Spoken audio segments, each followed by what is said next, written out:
And my presentation for you this evening, I'm going to tell you about a cover that I happened to find about 30 some odd years ago, that it's taken me about this length of time to figure out what in the world's going on. I'm sure you've all heard about the Titanic and the movie and everything about the Titanic. This is kind of my personal connection with that. This is a presentation I have not given yet from the local stamp club, the Rochester Philatelic Association. It's ready to go the next time we meet in person, hopefully by September time. If I can interrupt for a minute, Eric, are we taping this? Yes, we are. Oh, okay, thank you. Just a little bit about the style and the way that I put presentations like this together for everyone. I have a tendency to be very literal in what I put together in a presentation so that it can be enjoyed not only by people who hear the presentation live, but to anyone who would like to see it and hear it on the internet at any later time. This presentation and some 100 plus more others are available online on our RPA website, and I'll give you that information at the end of the presentation. Well, as you can read through some of this is a story about the cover that you see there in the lower right-hand corner. I found this cover literally in a box at a stamp show in 1986 that was listed better junk, $10 each. So I start rifling through these covers, and all of a sudden I run across this cover, as you see right there, and the word Titanic jumps out to me. I had never seen a Titanic marking like that before, but I said, this looks kind of interesting, certainly very ratty, and not that impressive when you look at it offhand. But I said, well, for $10, if this had something to do with the Titanic, it might be kind of interesting to figure out what's going on. So I bought it. As you know, the Titanic itself is named RMS Titanic. That's for the Royal Mail Steamship. It was literally built by the Brits to carry mail back and forth, as well as passengers as well too. But RMS is for Royal Mail Steamship Titanic, and built, as you see, primarily to transport mail across the Atlantic. Now, as I mentioned, the condition of it was kind of terrible, but I could try to trace the path of this cover from where it came from to eventually how and where it wound up here in the U.S. by taking a look at the postmarks and trying to figure out what actually happened. It's a little difficult to read, but this is actually a scalloped postal mark that you will find on markings of that era from France, but those are markings that are specifically meant and were used on trains. So anytime you find an older marking like this around at the turn of the century with kind of like that scallop shell around the end, that means it is a train cancellation. So I knew right off the bat this is kind of interesting too, because it did go by train. Now, start to look at to see exactly where this is from. It's a little difficult to read, but this basically says it is for the train line that went from Chars to Cerqueux. Now, I don't know French all that well, and perhaps any of you who know French know the actual pronunciations of some of these places. But this is a relatively short path that goes in the northern part of France. So this is that particular segment of the train route that goes from point A to point B. So that gives me at least a little idea as far as how that got into the mail stream. I also found some postcards that show you what these places actually look like around the turn of the century, the train stations in both locales. Now, the back stamp of the letter, thankfully, is another clue to help us figure out the best way that this mail piece got from point A to point B. And you'll see that there are a couple other markings here. There is a Paris receiving mark here on the 4th of March actually dated at 4:30 in the morning. That's when it hit the French Paris post office. And here's a picture of the actual main post office at the time, again around the turn of the century in 1912. This is not the main post office in France anymore, but it is still a post office and it is still being used in Paris. Now, I probably should go back just a bit to bring your attention also to a calendar of 1912 and the dates that are involved here. You'll see the calendar postmarked up here, and the dates that I'm going to refer to will deal with that calendar up there, because just trying to track the number of days it got from point A to point B. The mailpiece itself was mailed on March 4th, and it eventually arrived in Washington, D.C. also by the marking which is on the back of that. It was franked with 25 centime stamp, which did pay the standard surface rate to America at the time. And it was also typical that all of the overseas mail from France, for the most part, wound up in Paris and then was transferred to the nearest point of debarkation for the ship. And it was also common at that time to either write or hand stamp the name of a ship that a particular letter was to go on at the time. Now, you probably remember from history that the Titanic literally went down with all of its mail, and very little is retrievable or known about the postmarks that came from the Titanic, other than postmarks and some relics, if you will, that were found on the body of one of the main postal people who worked on the ship. But no actual mail that transferred on the ship itself bound for New York actually survived. And it's very unusual, again, by seeing the word Titanic. Now, in the course of studying the history of this piece to figure out what's what, is it real, is it fake, what's going on with it, a gentleman that I ran across in the Netherlands, his name is David Van Dalen, actually did a study for me. He studies the Olympic, which is the sister ship of the Titanic, and has several covers from him, and said, well, I can do a study for you based on that hand stamp mark that's listed Titanic on your cover to kind of see if that is very similar to the one I have on my Olympic covers. And sure enough, he did some superimposing of my cover, copy of my cover, with his, and found that the exact same type of font that was used for the hand stamps on my Titanic cover was found on his Olympic covers.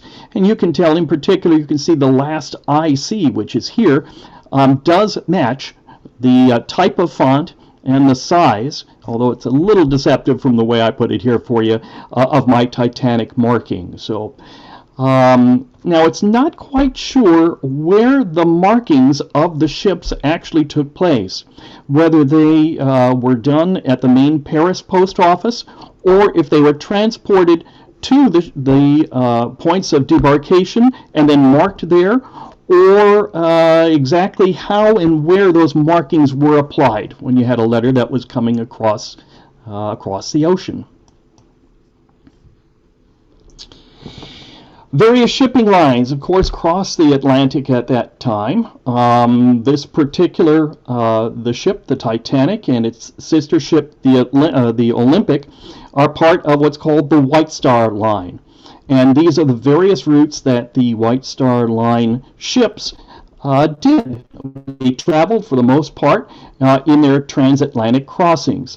The main points that they had stopovers and pickups was in Southampton, England, you'll see here, Cherbourg, France, and Queenstown, Ireland. And you can see the main lines and the way they got from point A to point B on the various shipping paths that they took along the line.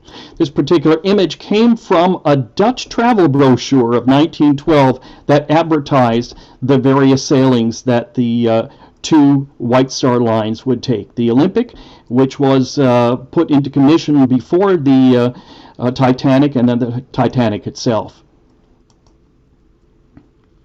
This is a little bit more complicated, showing you a few more of the lines at the time. Not only the British line that I just showed you, but some of the other lines. The Germans had quite a few ships that made the crossings as well, and that's called the North German Lloyd line and the Hamburg American lines, both based in Germany, transported ships back and forth and mainland people, along with the French CTG line.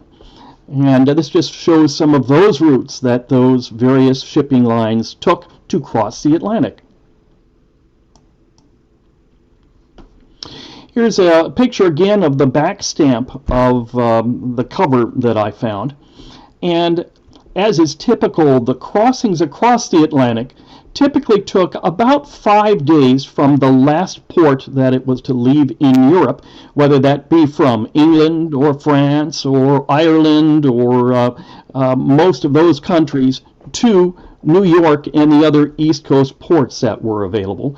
So 5 days is the typical time frame that it would have taken to leave that last stop to hit, whether it be New York City. Boston was another major port. Baltimore was another port that some of these ships actually landed on across. So the covers that I have here provided a clue as far as how long it would take to get from point A to point B, which also gives me a clue to try to figure out, well, how and what line did it actually travel on to get from point A to point B. The receiving mark here in Washington is dated March 18th. So it was very probable that this ship more than likely ended up in New York City the day before, which is Sunday on March 17th, and then traveled by train to get into Washington, D.C. the following day.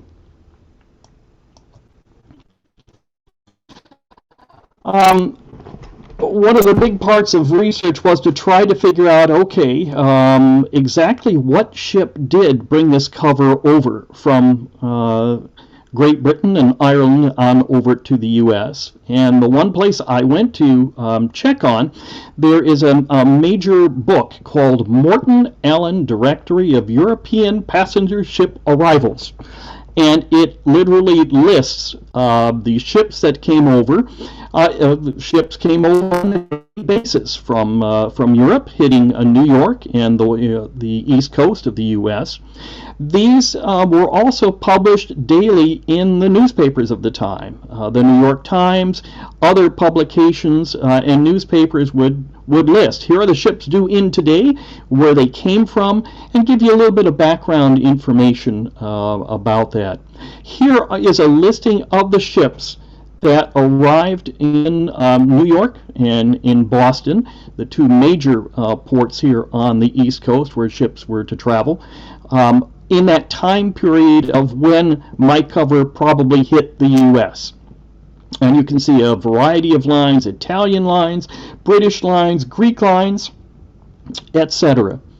What these do not tell you is give you the complete itinerary of each of these ships. It's very possible, in many cases, there were many ports of call in Europe itself before these ships traveled here to the U.S.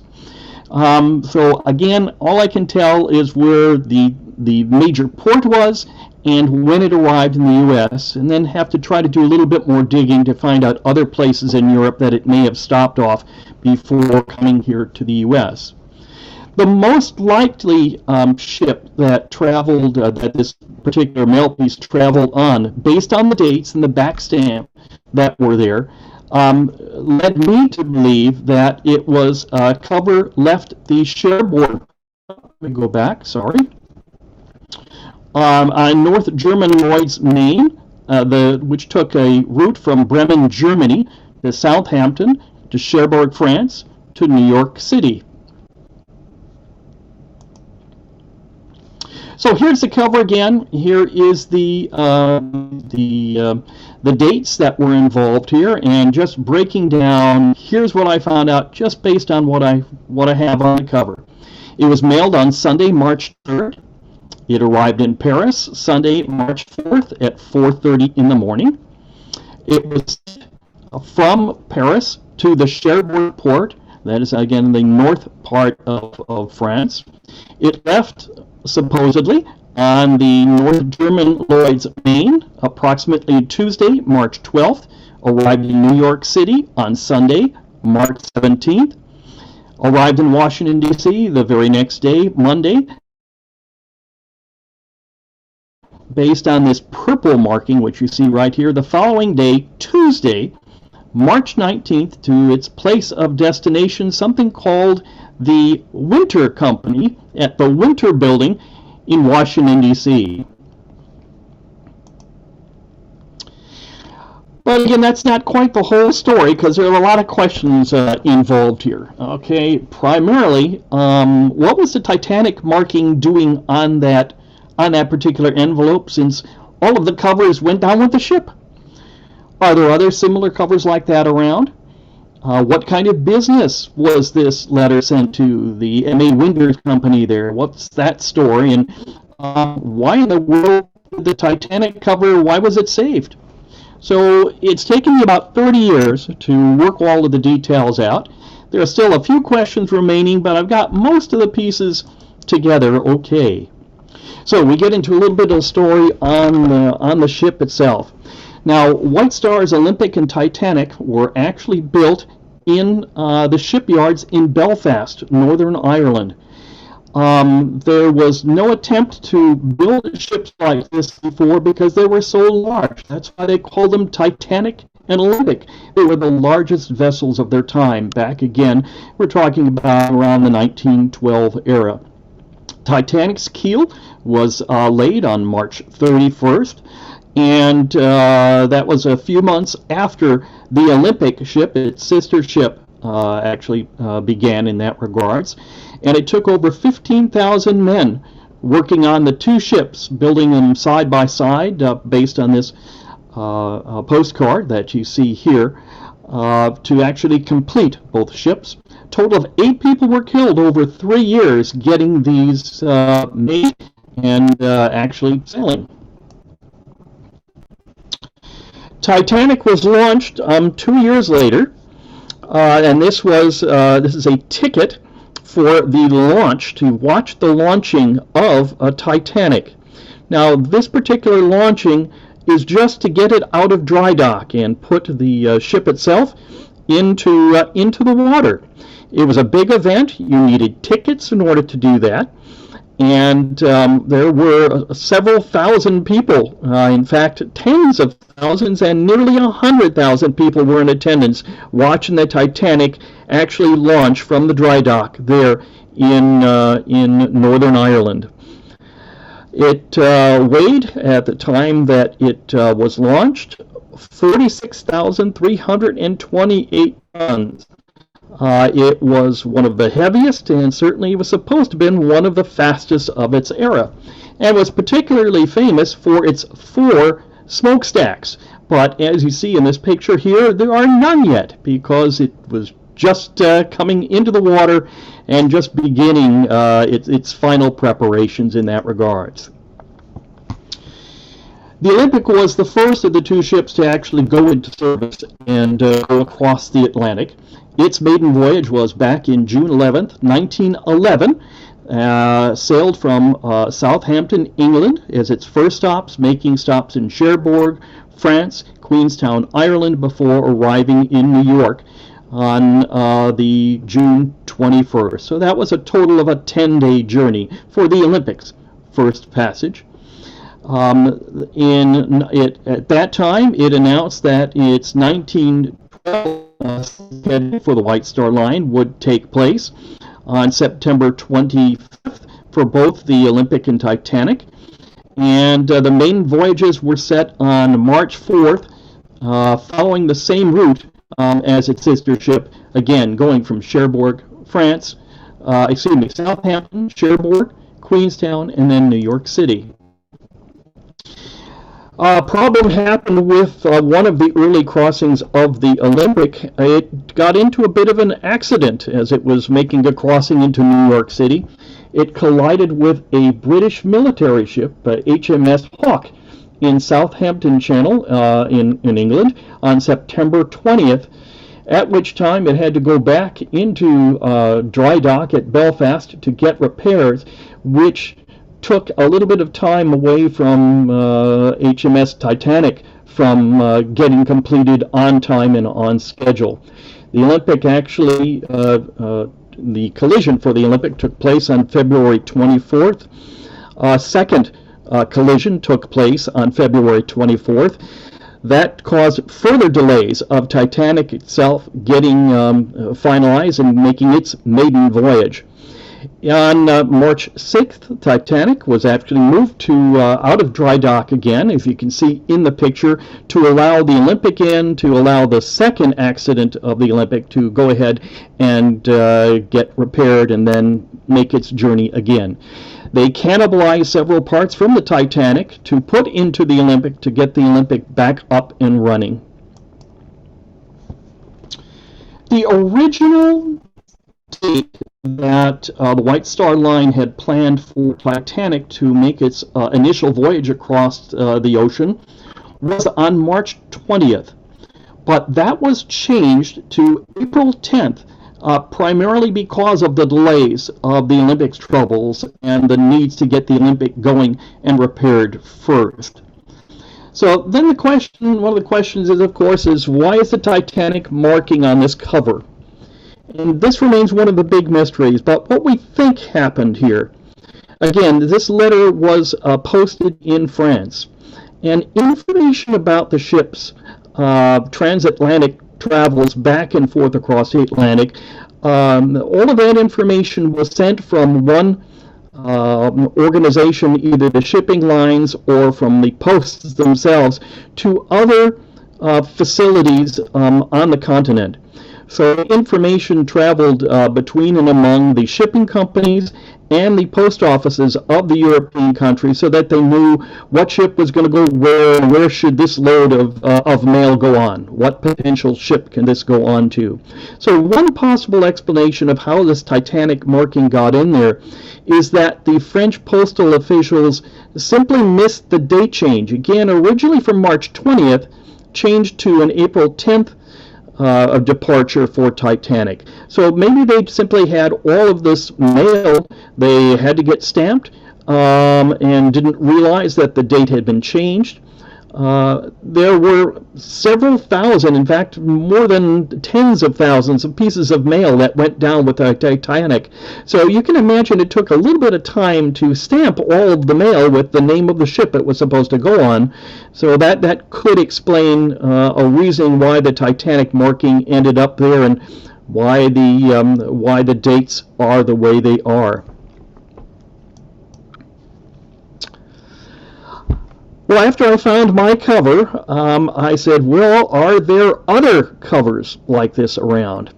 And it wasn't until really the dawn of the internet that I was able to do a lot of research, because it's very difficult to do research when you can't get to a library, and this is a very interesting and difficult subject overall. But in my research, once the internet came up and running and I started looking around, I found this particular article that was written in 1978 for the Machine Cancel Society, which showed a picture of another cover of the Titanic, very similar in many ways to the piece and cover which I had.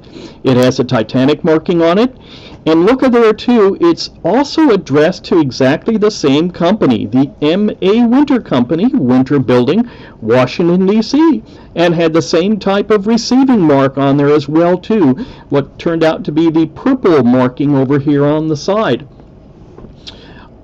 There's not a lot of information in this article. You can go ahead and read it through, because they raise some questions here too. Why in the world was this particular cover mailed on March 4th How did that get a Titanic marking on there? Again, since the Titanic sank on April 14th and 15th as well. They had many questions at the time to figure out what was going on, and quite honestly, they didn't have, they didn't know. I guess that's basically it. So the question is out there. There's still some information to be known about this cover, but at least it told me, look, there's another cover very much like this around. As I put in the presentation here, I was really floored to find out that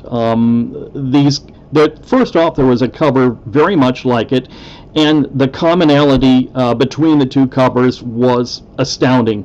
You can see them side by side, one on top of the other here, and it just floored me, as I put in there. Very much the same things, mailed around the same time, same type of marking. So, there's at least one more cover like this out there. But how many? How many other covers like this are there? I wound up writing an article about this cover in a major Titanic publication. There are collectors out there of Titanic memorabilia. There are scholars on the Titanic, and I said, well, you know what? Let me contact one of them, figure out what's going on, and maybe someone can help put the pieces together. I wrote a brief article about the cover that I found for a publication you see here in the center called the Titanic Commutator. It is the major Titanic collecting group in the world.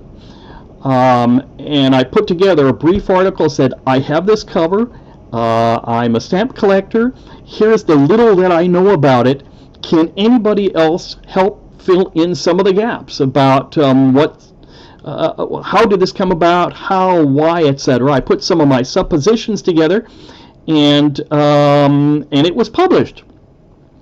Shortly after that article went in, it also went into a couple issues of the Stamp Insider, which is the main publication that the New York Collecting Group had at the time.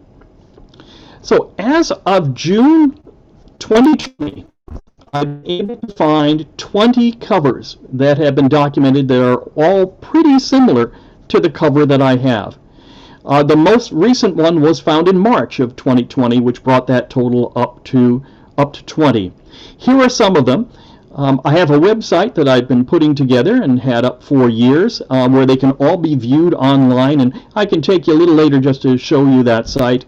It's a very simple URL. It's www.titaniccovers.com, and you can go there anytime, see all the covers and more of the research information I put together there, along with articles.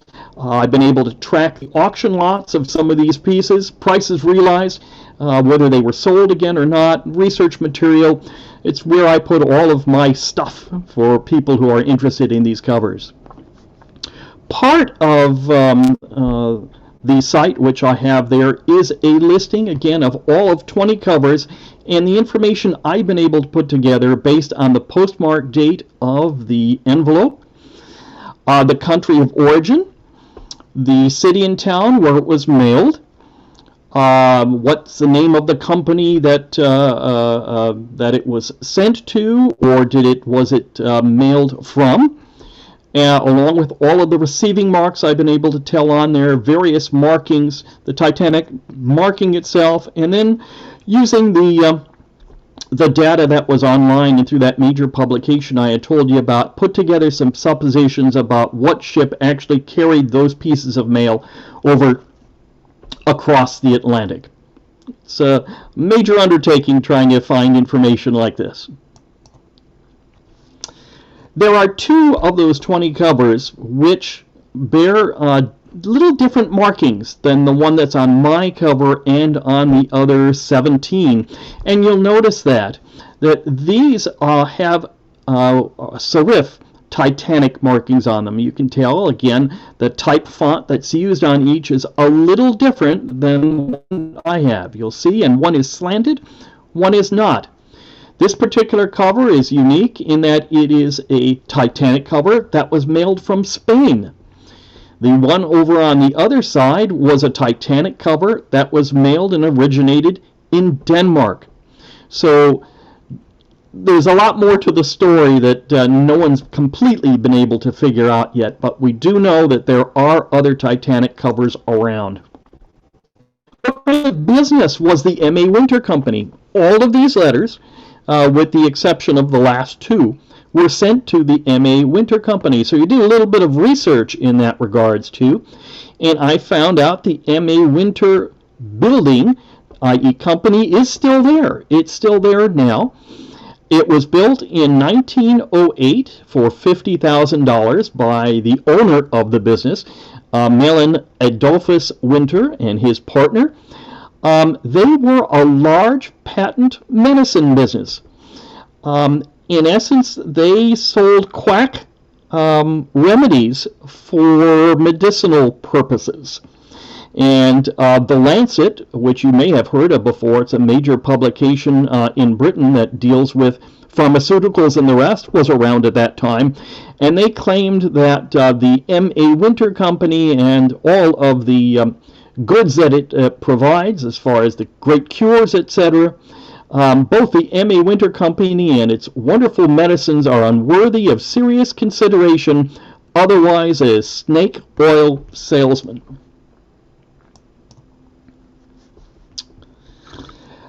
I've been able to find other covers that have been sent to the Winter Company that don't have Titanic markings on them, have them dated. They all bear the same receiving type mark from the M.A. Winter Company itself. And you can see, again, they're just two different kinds here. So the same kind of markings are on each of them. There is a 6-digit number here, and on all of the Titanic covers that have been found, that we had knew something is going on with those. And what we surmise that these are actually docket receiving markings that the M.A. Winter Company actually put on each piece of mail as they received them, because they documented the background of each of these covers as they came into their business. And we feel that these envelopes themselves were saved and kept on file by the company, which is how so many of them survive to this time. The receiving mark is found, as I mentioned, on each of these pieces during and after the 1912 time period. So both before and after my cover happened. So why was the Titanic cover saved?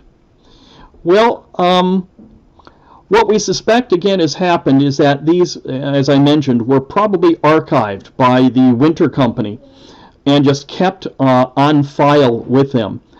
They may or may not have realized of the Titanic markings since they came over before the Titanic actually sailed. So by the time that the companies received these with the markings on the ship, they didn't care about or realize or know anything about them, because it was still a month later that the Titanic was to set sail and, of course, go down into history. Perhaps they were hoarded by the Winter employees themselves and kept as souvenirs, or sold through philatelic channels when they were trying to get rid of all of these covers that they saved over the years at the M.A. Winter Company. That's kind of what we suspect, and could explain some of what happened here. Those numbers, the 6-digit numbers that are found on all of the covers to the M.A. Winter Company, we think the answer to that was solved by a gentleman in the Netherlands who put together an article himself, who found an ad for the M.A. Winter Company. You can't read it. It is in Dutch, which was placed in a Dutch-American paper in 1911 to recruit salespeople to sell products of the M.A. Winter Company. So we feel that, or at least Jerry, the originator of this idea, which makes complete sense now, solved the mystery of what that number is, because that number refers to the mail piece that request was mailed on, as you see there. The French were especially prone to recruitment schemes like this. And Jerry, again, found this piece of information here. and an article and a part of a letter that was sent by the MA Winter Company on their letterhead to someone, and I'll just read this out loud to you, to address your letter exactly as you see here. Again, these were people that they were trying to recruit overseas to sell their products.